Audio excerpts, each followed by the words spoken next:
Welcome to the EBFC Show, the easier, better for construction podcast. I'm your host, Felipe Engineer-Manriquez. This show is all about the business of construction. Today's show is also sponsored by the Lean Construction Institute. LCI is working to lead the building industry in transforming its practices and culture. Its vision is to create a healthy and thriving industry that delivers outstanding project outcomes every time for everyone. Check the show notes for more information. Now, to the show. Okay, so these are, we're kind of getting into now the mitigations here. Where are we at? Okay. That's good. And well, people are like, we're transitioning to the mitigation. So if you're watching or listening to this, Jason and I would love to hear a comment. What other barriers did we miss that we're not thinking about? Yeah. Drop us a note in the comments or send us a message on LinkedIn. We're going to love to. We'll keep this conversation going. Jason and I are going to be working together forever, so it's never going to stop. And we'll come up. We got a lot of work to do. We got to get more people moving towards collaborative. So much work to do. Well, I mean, it's funny. We actually hit up on this, Felipe. We're talking about reframing the project. Is it a project investment, really? And I think you talked about really with great clarity about zooming out and looking at the overall project cost in relationship to the value that the business is going to provide the business. And I think clients that build over and over, these repeat builders, I think Glenn Ballard refers to them as producers.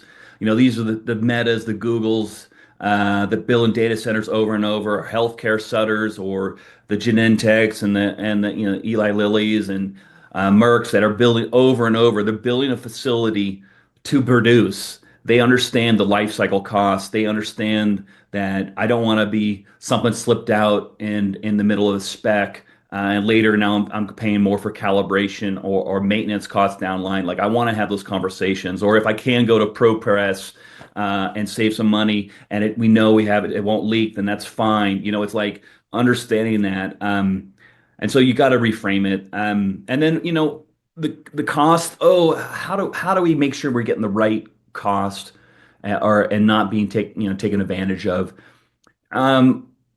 A lot of this comes to trust. I think, owners, if you're out there, GCs and sub-trade partners that come on into a collaborative project delivery where their fee is their actual fee and markup is essentially guaranteed, is a lower risk job. They don't need to go out and build up change orders. It's like they're guaranteed, essentially guaranteed when you separate the cost of work from the actual fee and profit.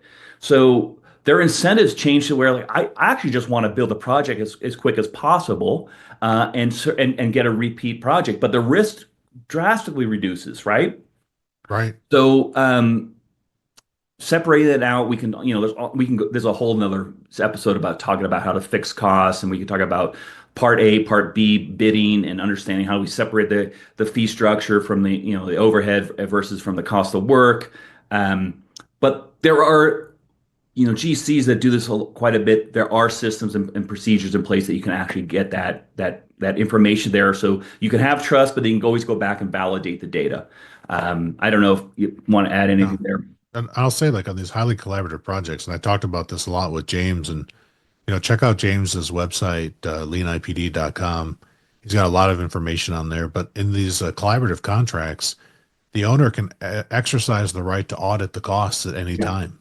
And so for a lot of owners, like, if you don't have the structure and you think it's too risky because you think some owners just say, like, oh, this is going to be a cost plus contract, T&M.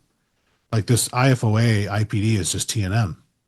Integrated form agreement is just T&M. Like, no, it's actually not. Like, you can get audited. I've been on multiple projects where I've advised the owner, like, I'm the general contractor. If we sniff something wrong, we say, let's just audit it, make sure it's above board. There's a chance the people can make the correction if they make a mistake, because mistakes do happen. It's not always theft, people. Does theft happen? Yes, sometimes theft happens, but it's not always theft. Yeah. Sometimes, like, some of these companies, Jason, are just not that well organized. Like, I'm going to tell you, like, I've consulted to a lot of companies, owners, engineering firms, architects, and trade partner firms. And the level of sophistication on the back of house overhead stuff is like the most variation you've ever seen. Oh, I know. All over the map. It's all over the place. So, like, a lot of times, like, they're just not consistent in how they have their business organized, but somehow they still make money, like, by magic. And so it's like, as an owner, one of the things that you can exercise if you're in a collaborative contract is exercise your ability to audit the costs. Audit the costs and then have the conversation. If you find an anomaly, get it corrected. Or if you have to, terminate the contractor or the design, because sometimes it's the designer. Hey, sometimes designers make mistakes or steal. Designers can steal too, everybody. They're equal opportunity, you know, people. So I'd Mhm. say like for the owner, like, yeah, there's a risk there, but in your contract, if you're using one of these nicer contracts, like you've got that audit capability and it doesn't cost a lot to audit. I think on the various different projects I've been on, every time there's been an audit, they found mistakes and discrepancies and it's turned into savings for the client, which is good because people every day don't want to focus on like what the cost is. They want to focus on what the work is. The Yeah, cost is the, oh, I've heard so many contractors say the cost is the cost. And like, that's true, but if the cost has uncertainty, it diminishes people's ability to actually do the work. If the owner is sitting across the table accusing portions of the team as being thieves, it's actually going to decrease productivity for everybody. So, for because nobody, sure. especially Like, in who a, was it? Rick Boats or wrote an article, "The Ninth Waste of Lean with Conflict." I forget if it was ninth or tenth or whatnot, but it was a good white paper.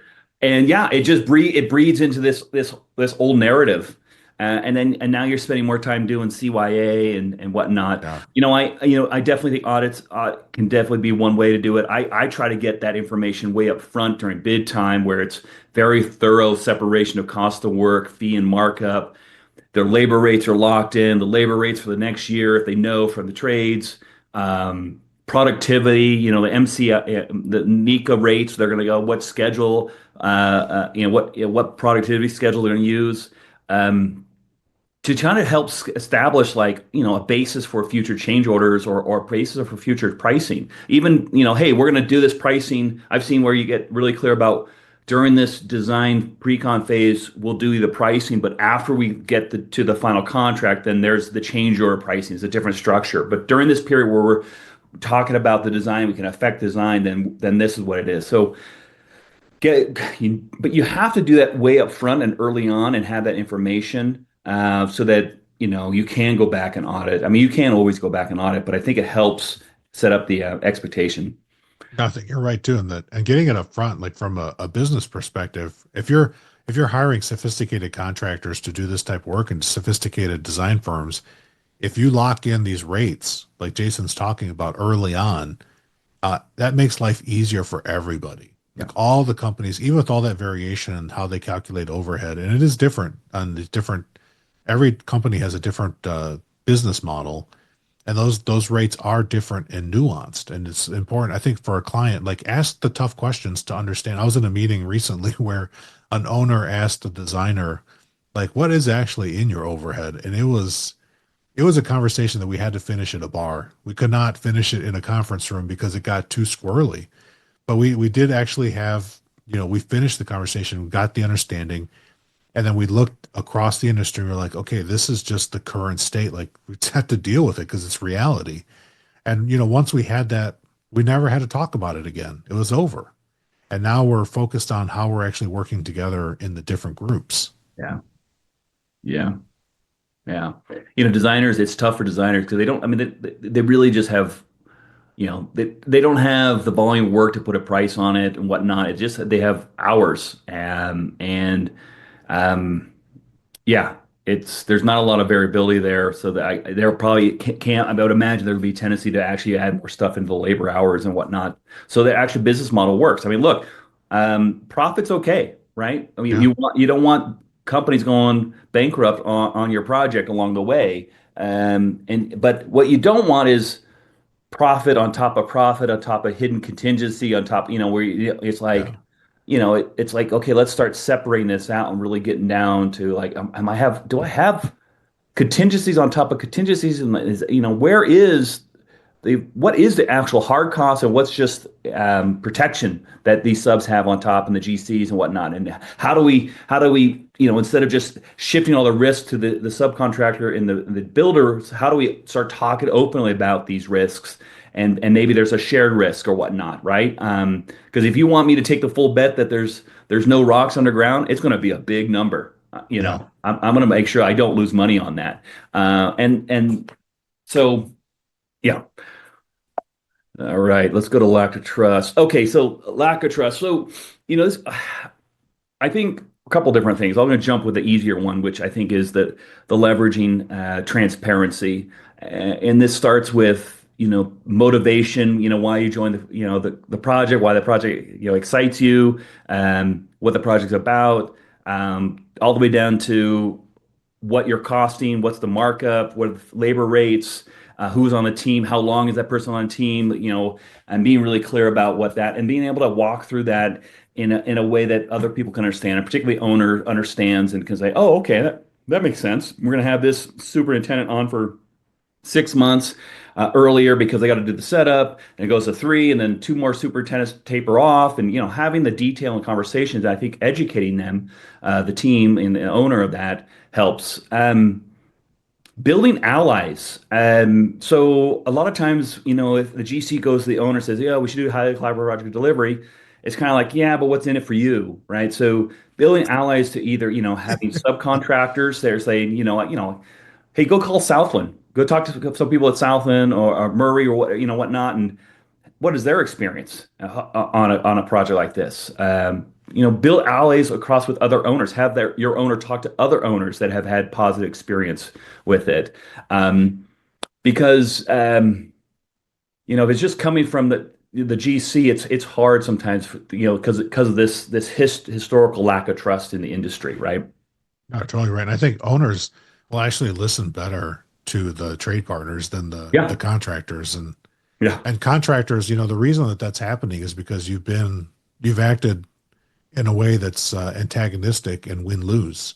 yeah, And that's, I mean, you made the bed. Now you're going to sleep in it.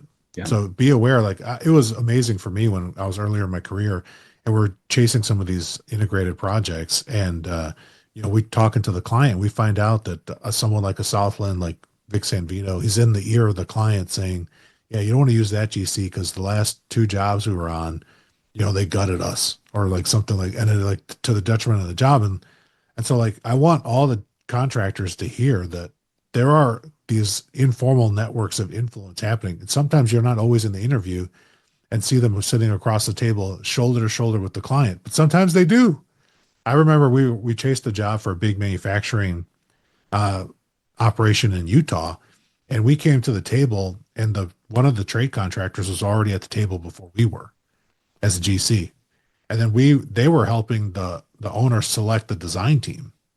And so like this even happens to the designers because yeah. everything the designers do or don't do is going to affect downstream, what the final costs of the project are going to be. So, Yeah, you my know, that, last, yeah, I agree. My second to last biotech job I did, I won't say the name, but they had already picked, in that case, they had already picked Southland.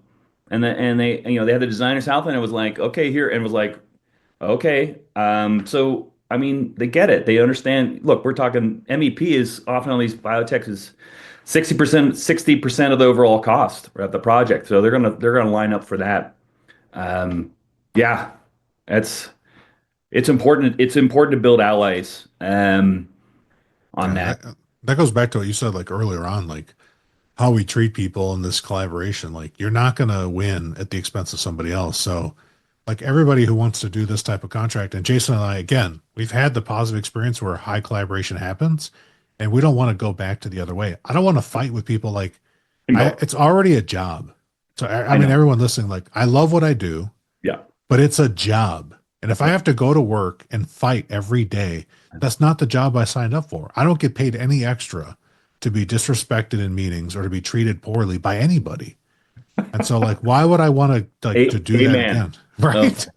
oh my gosh. If I never want to argue about the number of toilets and the toilet rate on a job again. I mean, I've spent, you're like, really?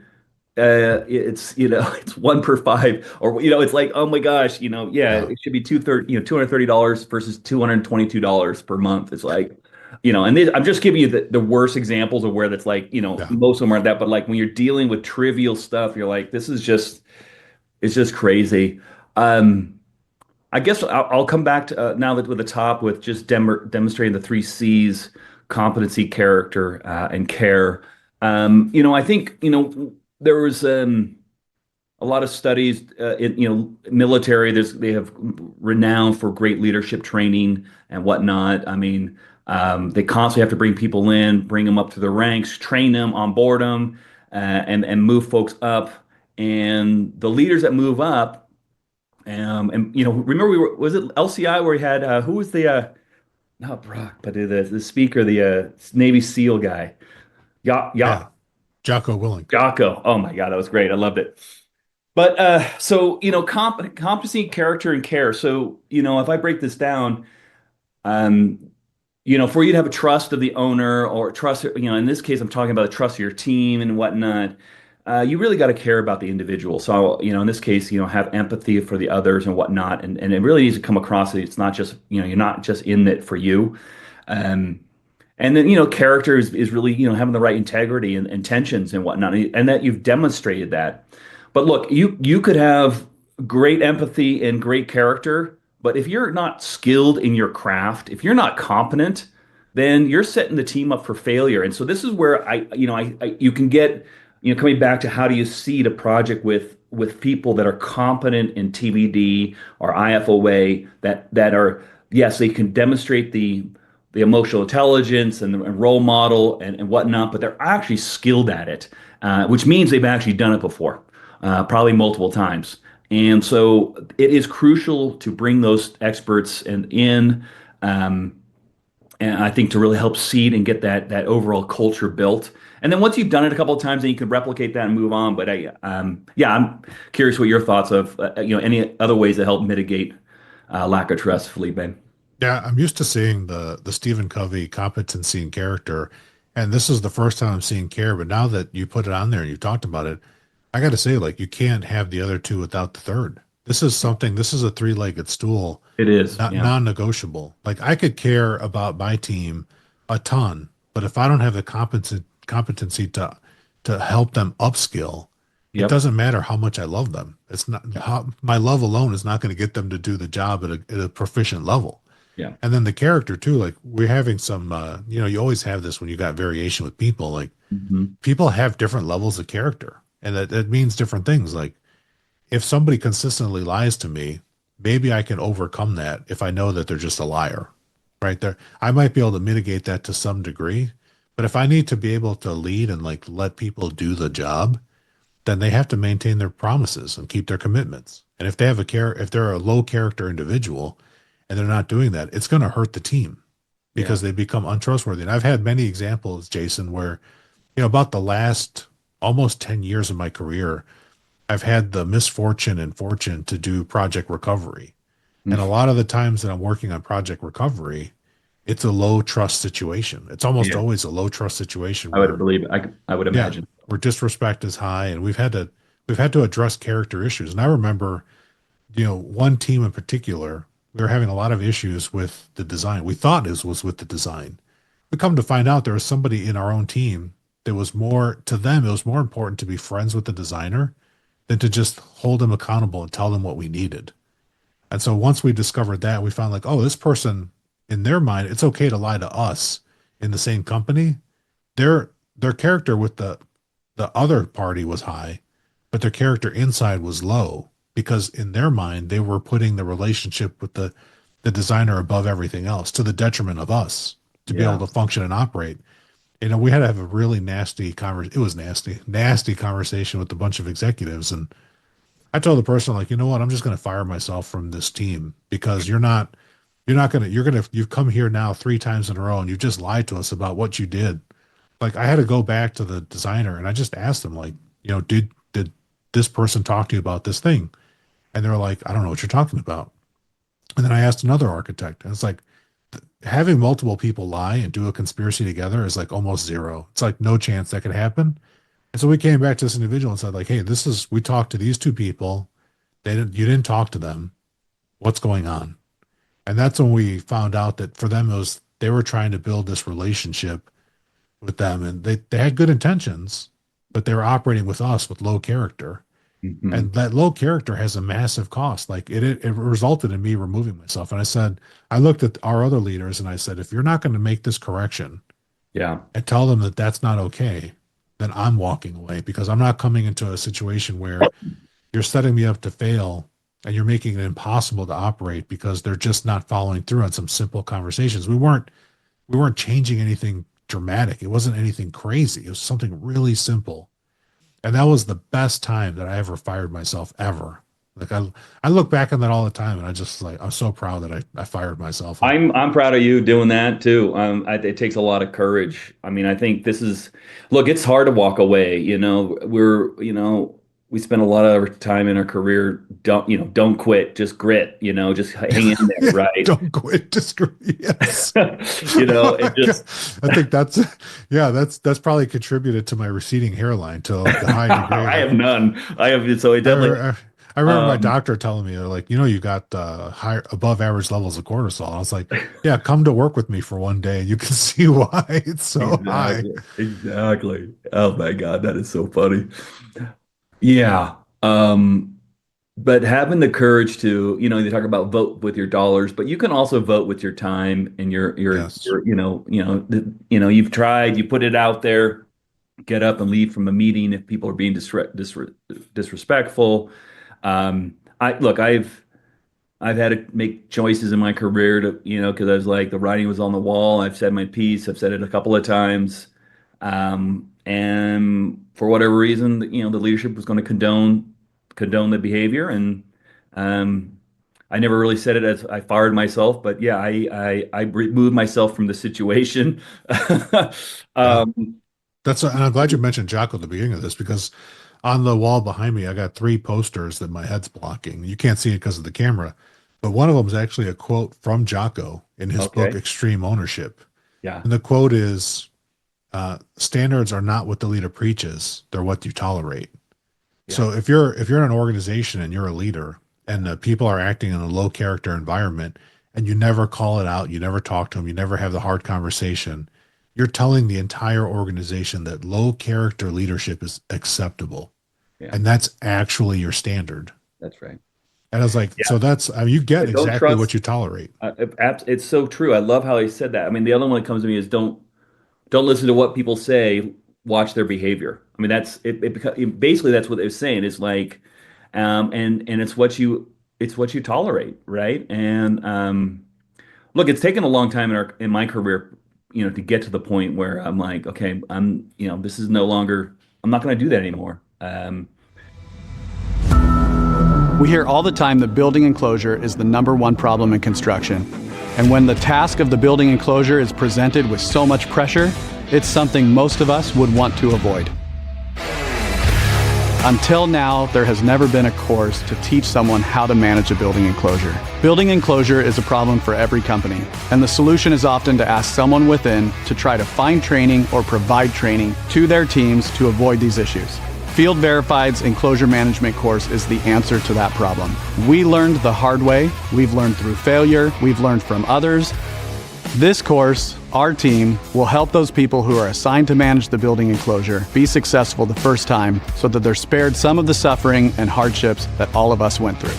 There's so much opportunity for a high return on investment, not just when an individual attends and all of the skills that they'll achieve, but when a team participates together, they can raise their level of performance by knowing what each other can do, what to expect, and they can raise the level of performance of that company as their careers excel and the company elevates along with them. The training is built on the science of how people learn. We capture all of the components that are necessary to master a skill. There's a hands-on component to the training where we're building a masonry mock-up, a metal panel mock-up, we're doing EFIS, and even installing a window that later you get to test. The hands-on training gives us the opportunity to translate the lines on paper to actual construction in the field. We always laugh because after the training, people come up and say, this isn't just about building enclosure. There's a lot of leadership in here. There are a lot of people skills. That's because those skills are necessary to be successful in building enclosure and in construction. We'd love to see you get started right away. We have lots of options available. They can come to us in person at Field Verified in Phoenix, or we can bring the entire operation to your facility and train up to 25 people at a time. And we've created an online training that's available for people who might not be able to attend in person. Go to the website and contact us. We're going to start by understanding what problems you're currently experiencing and develop a specific program that's right for the needs of your company.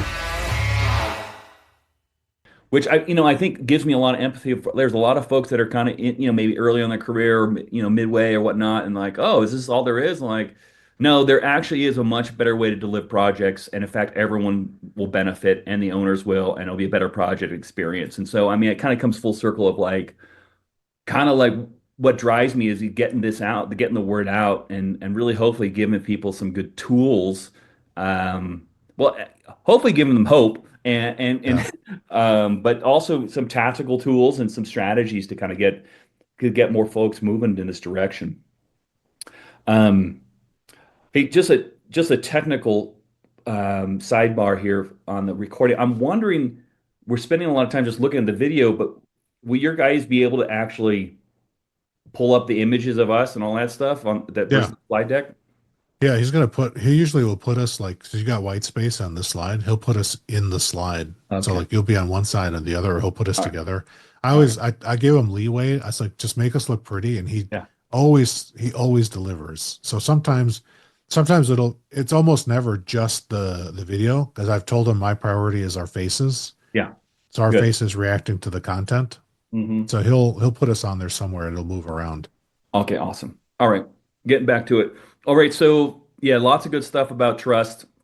Thanks for sharing them and being vulnerable about that experience there, Felipe. I think it's a good role modeling that. Look, you gotta give it, you gotta put it out there and talk to the right people and call it out. That hey, where there's a breakdown, we're having a breakdown here.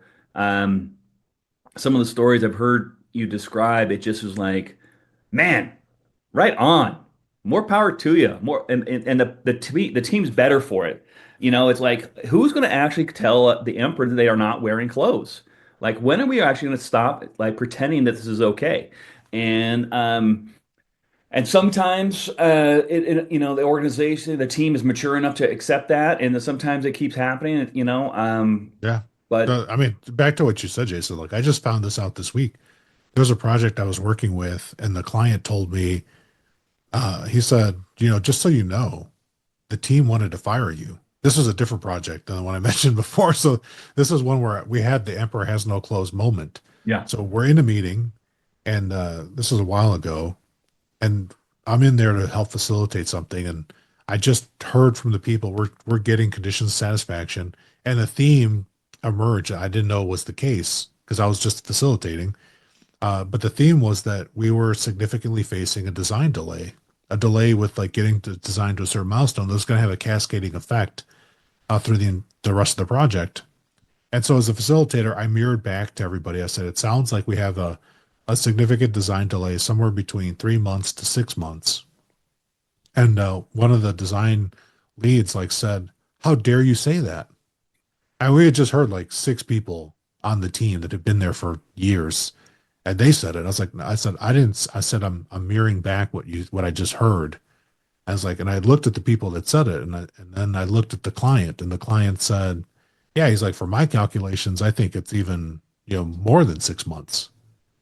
And then so then the design lead went to the core team and said, we need to remove Felipe from the project. And the core team was like, why? And they gave the reason, and they were like, yeah, we're going to remove him. And then the client intervened. The client intervened to keep me in the nice. job. And I thought, it goes back to the building allies. It's the client knowing my character, knowing my competency, knowing that I give a shit. That's Yeah, my care. I give a shit. I remember talking to one of the other executives, and I said, I really like that you're on this job because you give more than two F's, for the project. And he just laughed. But, all that type of stuff, it's everything you have there, that lack of trust. Like what we discovered in that interaction was like, it was not a safe space to tell the emperor that they have no clothes because people didn't know, like, yes, we have this delay, but their experiences prior to this was like, all we can do to mitigate the delay is to work harder or work longer. And working longer, like they didn't know that they had levers. And I said, well, you just don't have this experience. Like there's competency here in a skill set that we can actually recover the schedule for free. There's a lot of things that we can do for free and recover time by making some process changes. But they didn't know that because they didn't have that experience yet. All the experiences they've had were traditional design bid build experiences where you submit your claim, you get You get paid some, you negotiate for pennies on the dollar. That's the experience they have. They don't have the change of process, save time experience. Yeah. And so I told the team, I said, I understand that you don't want me here, but unfortunately, fortunately for you, I want to actually be here. And I give more than two Fs. And I said that, and I think there's value in the client is advocating for me and we have a relationship. And I said, I just want you to know that the client is way more savvy than you give them credit for. They know more of what's going on. Like this is a transparent project. Like you're not actually hiding anything. Like your dirty laundry is right out there. It's like, why don't you, instead of like hanging up dirty laundry, why don't we clean it up? Let's spend some time and energy cleaning it up instead of like shooting the messenger. Yeah. Yeah. Yeah. And sometimes it's not even just you were mentioning about, lack of experience of being able to do it a different way. I think there's a psychological barrier. I mean, the industry owners come to buy expertise. They're buying the expert from That's right. the designer and the expert from the general contractor, the builder. And so builders and designers come there and say, well, I'm supposed to know. I'm supposed to, and so instead of, and the whole like, well, I don't know in this situation, or let me go find out or whatnot. Um, it's like, well, I'm better off just being very confident in my ignorance and be able to, keep this shroud, this aura of knowing, and that really shuts down a lot of these conversations. And so it's trying to like, we start now getting into kind of like building that space where people are safe enough to kind of be vulnerable. Hey, I've done this five or six times or 35 times, but this is a slightly different situation. The way we're going into drilling the hill or the structural sealed element here, I think we need some more time to talk. Like, okay, but you got to create that space for that. Um, yeah. And and also role model it, right? I mean, I think you That's by right. echoing back and saying, "Hey, what I'm hearing here is that we're 2 to 3 months late." Um, Voldemort, you just said the word that not to be, Yeah.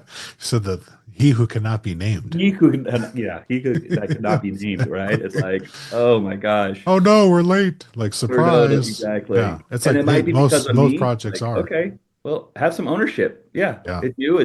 It's you now, but it won't be you later. It's like this bowling ball goes through the python. If you'll be Yeah. part of the constraint. You'll be on the critical path eventually. Yeah. Yeah, yeah, good stuff. All right, let's move on to GC opportunity cost. I really like the conversation about lack of trust. I think That could be a whole show by itself. I think so. Yeah, and yeah, that there's so many different jumping off points there. Well, so just a reminder, this was like, hey, GCs are like, I don't want to tie up my great resources for such a long time, especially for low cost. Can't I just go chase some other hard bid stuff or at least stuff that doesn't have a long pre-con? A couple of milestone estimates, a GMP, and I'm done. Thank you. Um, well, then I would say, to the PXs or pre-con managers that are trying to, or business development trying to chase this work that's highly collaborative. You definitely make sure you have senior manager buy-in that this is the type of project that you're willing to chase, and that you have commitment for the duration. Um, and you probably have to go up one or two up the food chain to make sure you really have it. Here's the resource plan. Here's the people. Do I have your commitment? You're not going to yank our senior estimator and our MEP team off 3 months from now when you get another project, because that will really hose us at that point. Or no, you can't. Okay, well maybe I now need to buy pre-con services because I don't have my MEP estimating team. I got to buy those services out on the street. How can I augment that? Um, leveraging your junior staff and plan for rotation. I mean, when you're on a pre-con job for 18 months and you're doing continuous estimating every day, you're firing off a new item and an RO log and updating that. Some people thrive on that, but some people get burned out. And so planning for Yeah. rotation, having people come in and back up, having junior staff that might be able, like, okay, in the background, they're doing takeoffs and kitting that information up. So then when your senior estimate comes in, it's already populated and whatnot, but really trying to figure out like, okay, how am I going to rotate this through? And the benefit of that rotation is you're now, you're bringing that information and knowledge to a broader base. I mean, I spent enough time in pre-con and estimating that a lot of times it was just I was a lone wolf, and I know that folks feel, but that's a business continuity risk that you Yeah. have just one person with one set of knowledge out there on it. So, but this again takes a buy-in from a broader group than just throwing out a bid with some pre-con folks on it, and now you're stuck with it. And then look, you fast forward, you're going to find out if you're not given the level. So these jobs take more work up front. They're much better at the end, but don't be fooled. They take a lot of work, a lot of They resources up do. front.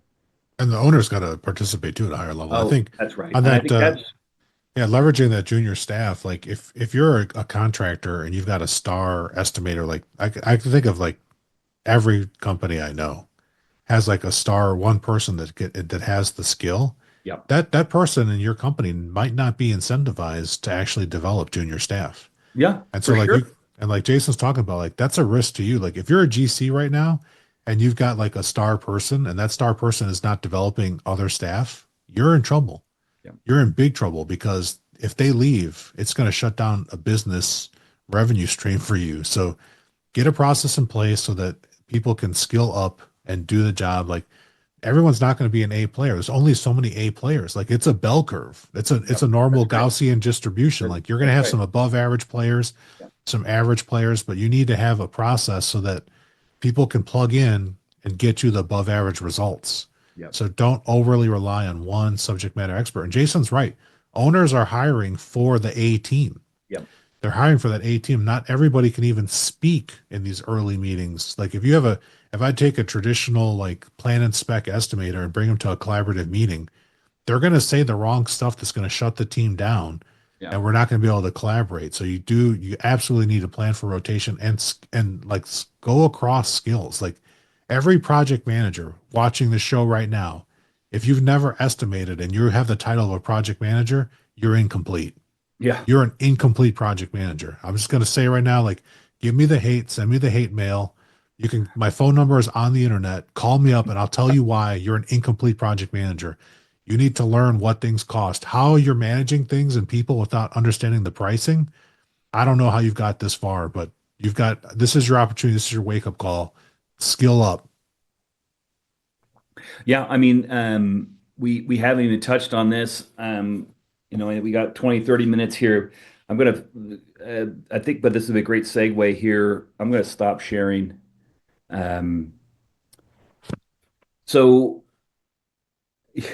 resource constraints, and I'm gonna use target value delivery, and um, you know, I guess where I was going to go with this is really a lot of folks want the benefit of TBD. And the challenge is, and I've heard this a lot, is like, well, great, that works for a mega project, $1 billion project where you have the infrastructure, the resources and whatnot. But I mean, how do we ratchet back from that? How do we scale this? Is there a TBD light? The verboten, like, can we say that? Here, I'm going to have to drop Yeah. my, I'm getting a little extra light here.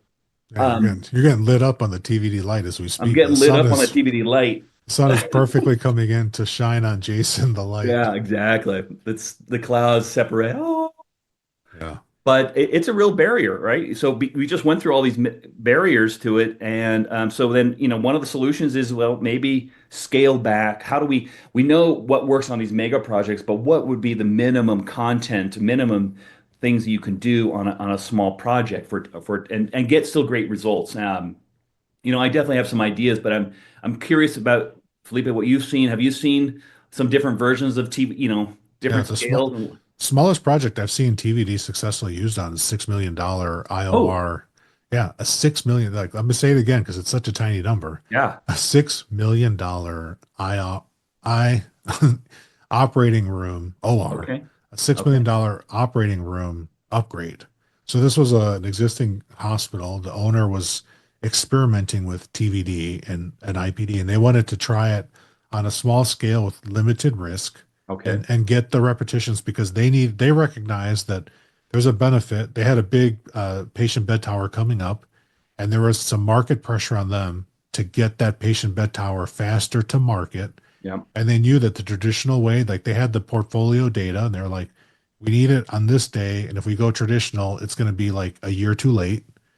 And so in the meantime, we need to train our staff to learn how to operate in a collaborative way. So they picked a small project, $6 million operating room, and they ended up saving like $1 million on that job. Like Wow. using this process. So like, from the hospital's operations perspective, like $1 million on ongoing operations is not petty cash. That's like major funds. Like they could upgrade equipment. They could get new doctors, that they could have different nurses. I mean, there's like so many things they could do with the $1 million that they saved. So like it's on the small scale, the principles that we talked about and the barriers are all real. And they had to overcome and learn those on that small job. But what was the difference that allowed it to happen? They hired a team that had TVD experience. Yeah. An experienced TVD team can scale this with owner participation. I think that was one of the barriers we didn't mention, Jason, specifically is the owner can be the biggest barrier to having successful TVD, because if the owner isn't going to collaborate and share their business case, then you don't have a chance. You're operating with like a blinders on. Like I'm gonna look back and try to hit a target, but the owner just put a blindfold on me. Like I don't know if I'm making it or not. Like what's more important, cost or schedule? It's not always both. It's not always one or the other. Sometimes there are other things that are even more important than Yep. cost or schedule. So I think for the Quality. owners out there, if you're going to take the risk and try this as a new on a small scale, like this $6 million example that they brought it in for 5 million, you've got to recognize that your team does not have this capability yet. And so what they invested in, part of the money on this OR project was they invested in training with the client, and the team had to do the training together. This is something that DBIA, Design Build Institute of America, has done like a really good job at for design build. Like as part of the design build process, they tell the team, thou shall do training together. Thou shall have credential holder certificate people, because it's at least a baseline level of training and common language. And so I'd say like you've got to create the common language, have the shared experience, do the training together. And even if you've got one party is like super experienced, have them lead the training.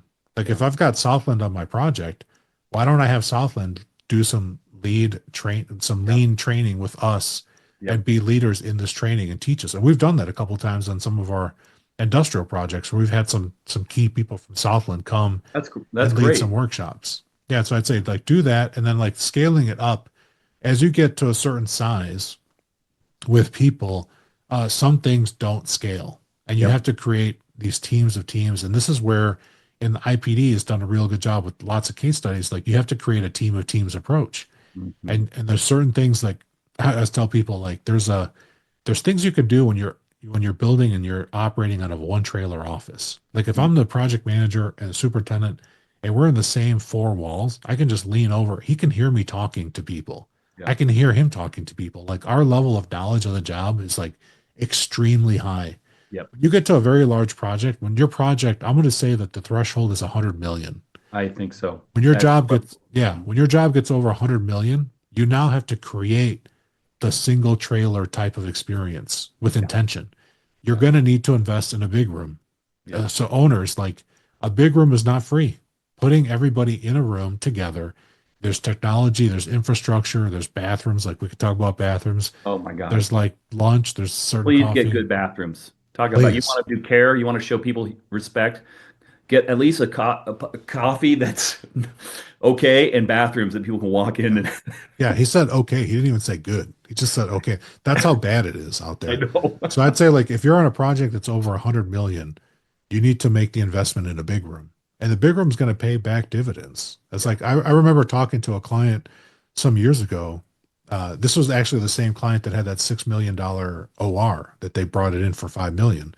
They were going to invest into a big room, and they were like, I don't want to pay. Their financial people are like, we don't want to pay for it because it's going to be a sunk cost. And we're like, we had to show them, like we had to run scenarios, sit down and a series of meetings, and then give them something they could go back to their finance people with.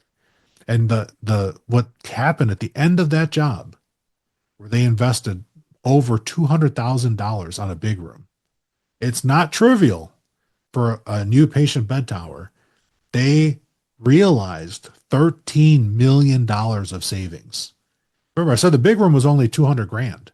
But at the time in the beginning, when they hadn't spent anything, They're it like, just feels like I a, I yeah, can't pay 200,000. I know. And so we told them, I said, go back to at the end of the job. This was like a 4-year project.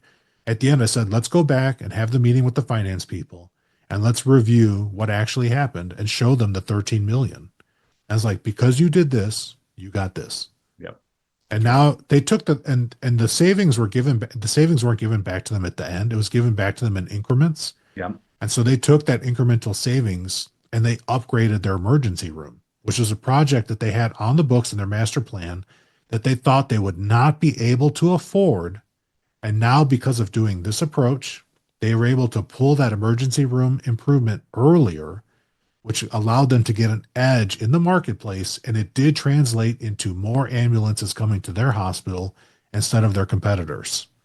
So it had That's, multiple impacts.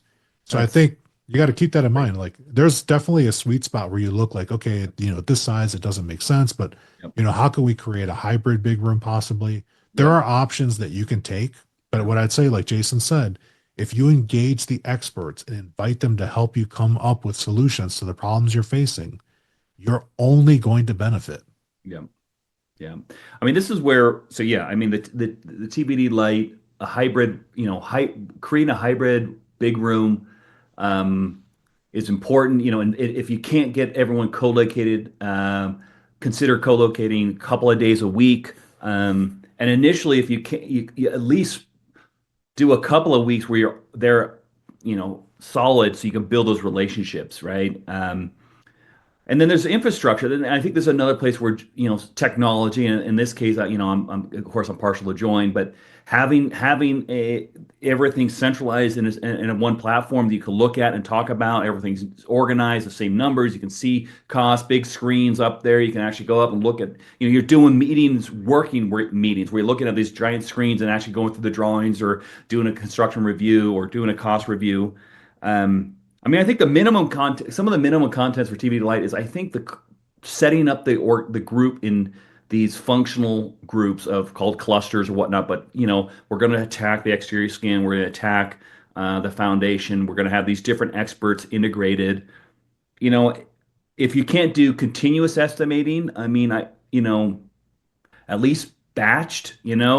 Yeah. On one Small week as, increments. yeah, small as a batch as possible. Yeah, small. And I Yeah, think, when you mentioned that setting up these different clusters and teams, the other important thing to understand if you're going to do TVD, you need a mechanism in place so that one cluster can transfer money to another yeah, and just show your work. Like show the cluster, show the individual. And Join does a really good job of segregating costs and reporting. Like you can see in a snapshot how each cluster is doing plus or minus from their target individually, but then allow a process so that one cluster leader can say, I'm having a problem. I'm pulling the on cord. I need help. Who's got money that I can have? And then shifting some of the savings from one team to another so that holistically we zoom back on the bottom line for the whole job. Like we're still bringing it in under budget or at yeah. least hitting budget. Like, for everyone watching the show, like if you never paid attention, again, remember I challenge the PMs that don't manage cost well. Like most projects don't deliver on budget. The vast majority of construction projects go over. And I think, the owners, you need to demand more. If I'm a client and I'm going to spend significant dollars to build something, like I want certainty. Yeah. And you just need to hold the line. Like clients don't let us off the hook. Keep us on the hook. You hired us for a reason. Keep us on the hook to deliver what you hired us for so that Jason and I can get more horses to drink our collaborative water. Oh yeah, I was going to say, I have a really good, one of the cool things in my position is I get to talk to a bunch of different folks that use Join, but more importantly, I get to see how different general contractors across the nation work, and it's amazing. There's some really neat, really good general contractors across the nation doing great stuff. I was talking to one gentleman, Michael Blasington, with Leighton. He's focused on healthcare, and he was talking about a particular. And I'm curious if you've had this happen on any of your TVD projects. But they got to a point where they tried to create some competition, where they're like, "Well, look, if the structural engineer in the structural engineer cluster comes up with an idea for the architectural, exterior skin cluster, and it saves money, then he gets to move that money into his bucket. So there was a little bit of like, hey, Yeah. if I come up with an idea, then I can shift. But like that may be maladaptive, but I think I think creating incentives that are like, hey, I'm coming up with ideas that are good across the entire project, right? I think that's really, it's like that's the trick is like not being siloed, right? Coming Right. together and trying to optimize the whole. I think that's the beauty of setting the organization up like that. It's not top down. It's not, it's really that organization. Um, yeah, and I think there's a lot more learning we could do trying to and go more towards TBD light, or just trying to get TBD to fit the right scale of TBD to be the right size for the project. Yeah. And I know there's a lot of purists out there. I have a lot of friends in the academic community, and I've spent some time with Glenn Ballard, and he's recently focused more on what they call true TVD. Yeah. And I'm acknowledging, when Jason, when you're saying TVD light, it's the appropriate response. Like in the market, most projects don't collaborate like this. Most projects don't. So we need to baby step our way there so people can have like little experiences, safe to fail experiments, Yes. have success, and then walk their way towards the quote unquote true TVD and get like Yep. the crazy good benefits. And I think that having this light approach to get there is absolutely responsible, and it's way more sustainable. So for all the purists out there, they're going Thank to you, blow Felipe. me up in the comments. I've had a lot of arguments too. Yeah, No, I you need to can't have a wait. contract. You need it like you will not do any drawings until you actually have the costs approved and the RO log. And like I get that. And that is that's where we want to move. Yeah, But like we are moving people baby steps. It's like this that's is right. part of like the difference between I was doing martial arts for many years and I was talking about my instructor, and there was like, okay, here's the theory, but then here's there's a bit of improv and having to set it to the actual situation, right? And though that's where experience and the folks that are like yourself and I that have been in the Thunderdome, actually, Yeah, in the Citadel, yeah, exactly. Coliseum, where the The lions Coliseum, the where the, lion's co- coming. the Yeah, lions are coming, the bears, and you got the lords up there, saying, "Oh, you should have gone to the left or right." I think we should do a whole thing on Monday Night Quarterbacking. It's like yeah, how we many should. times have you come into you're like, well, did you think about this? Yeah, I did. Well, did you think Yeah, about yeah, yeah, yeah. but here's what we ended up doing because, of a time or constraint or whatnot. Oh man.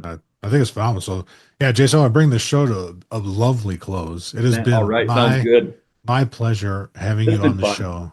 Yeah, the time went by so fast. I almost feel Yeah. like we could have done like an 8-hour show for Surprised how sure. fast it We goes. This will. is great. We'd have to build in some bathroom breaks for the listeners as I well, know. so they don't miss a thing. Like, don't take us into the bathroom. Just hit pause and then It's all right. Yeah, restart.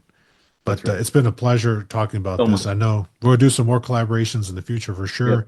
Yep. Jason and I even talked about we're just going to seed possibly doing some webinars and getting into the platform and showing people some of the things that we talk about, and you can hear our reactions to it. And we can even do some interactive stuff where we take some live Q&A in the future. That'd So be if wicked. that sounds like good to you, listeners, and you want that, blow up Jason on LinkedIn. I'll make sure that in the show description we'll put in his contact information because he is the constraint, not me, and we can set that up and make it happen. But it's been my pleasure. Jason, give us the last words as we say goodbye to the lovely people of the EBFC show. Just thanks for your time, and I hope you see value. Very special thanks to my guest. I'm Felipe Engineer-Manriquez. The EBFC show is created by Felipe and produced by a passion to build easier and better. Thanks for listening. Stay safe, everybody. Let's go build.